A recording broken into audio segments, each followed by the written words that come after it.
Hello everyone, I want to show you how did I manage to internalize the XOSVP from DiscoStarslayer or Starslayer, I don't know.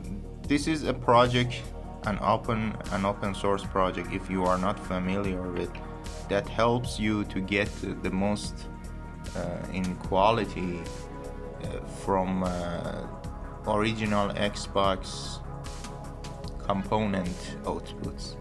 It is a great project and the original one, but it is complicated, and for me at least it is complicated, since you need to make something outside of your console that plugs into this port, and then it plugs in another box, and then after that you must insert your component, your high quality ones, component cables into that box and get the YPB-PR signals into your TV. And it only provides digital audio, which is good, but my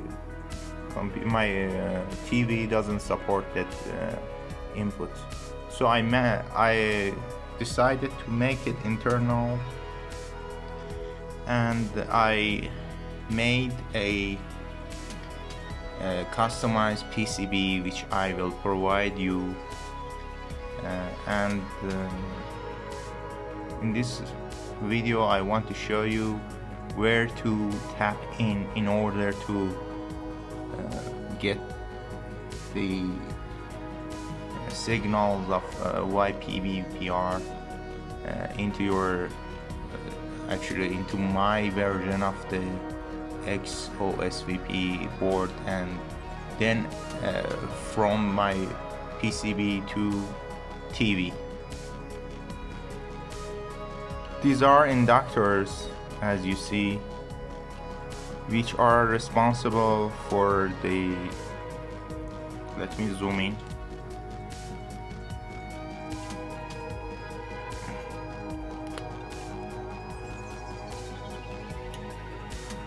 These inductors are responsible for the video output. Comes out of this chip to the port and then to your TV. We want to remove these inductors, so we are going to desolder these inductors. First of all, this is a 1.1 version original Xbox, and I believe that all Xbox versions do use these kind of inductors in order to filter out I believe that's for filtering the video signals output. And I have a 1.6 version Xbox 2, which is my first Xbox, and I will do the real modding on that system. This is only for filming for YouTube and for tutorial. And we will start with adding some flux. I don't know what it is. This is a fake one, so I'm sure. And then using our 40 watts iron,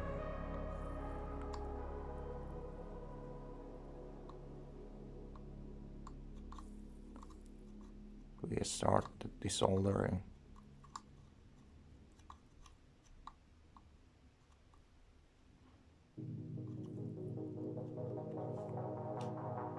It shouldn't be a tough task since I don't believe it that they are connected to GND. So first thing first, I will add a little bit of solder here and there, if I can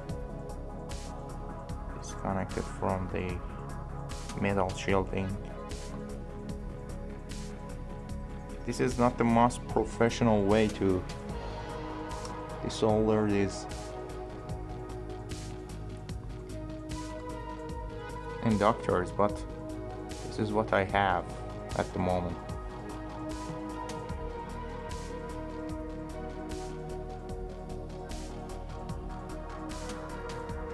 Our problem is the metal shielding on the output, which makes it hard to put our soldering iron tip into other side of the inductors,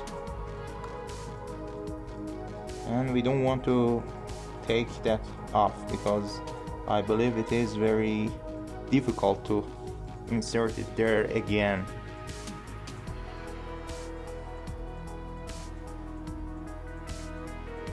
Just want to heat these pads so they will fall.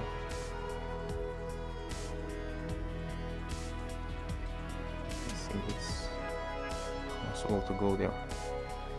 Let me pause the video for a moment so to see if I can actually remove the shielding from here. So I believe it is doable, but we should first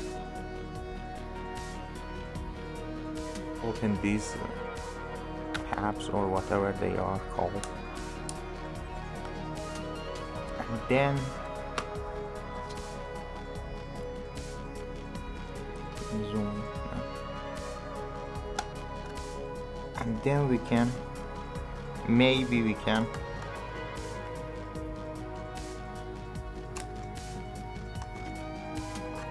open up the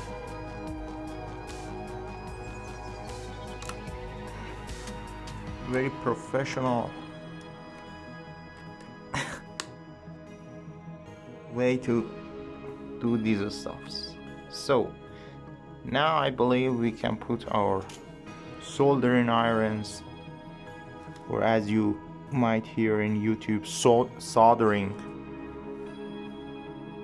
irons tip in the other side of the inductors, and as you see,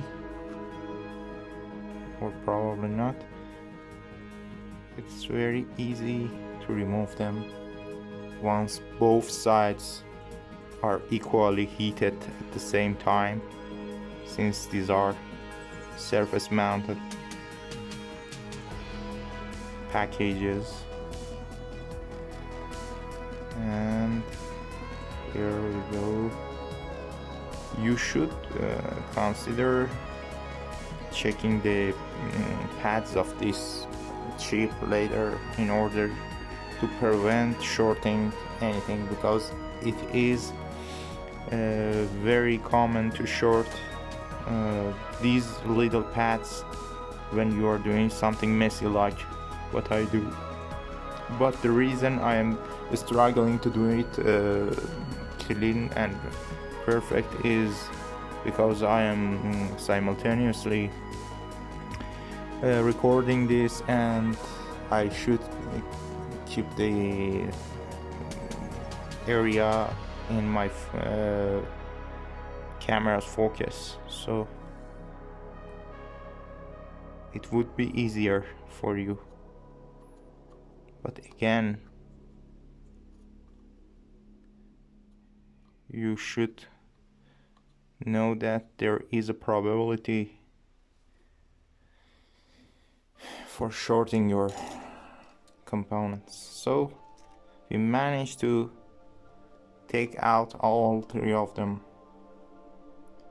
and they are still hot. Ooh, God. These are the inductors, I believe. Although there is an R sign, R letter in front of them, but on the board itself, on the PCB, I read earlier that there is an L in front of them that says they are inductors. If I can, in fact, show you. Here we go. L40, A3, A4, and so on.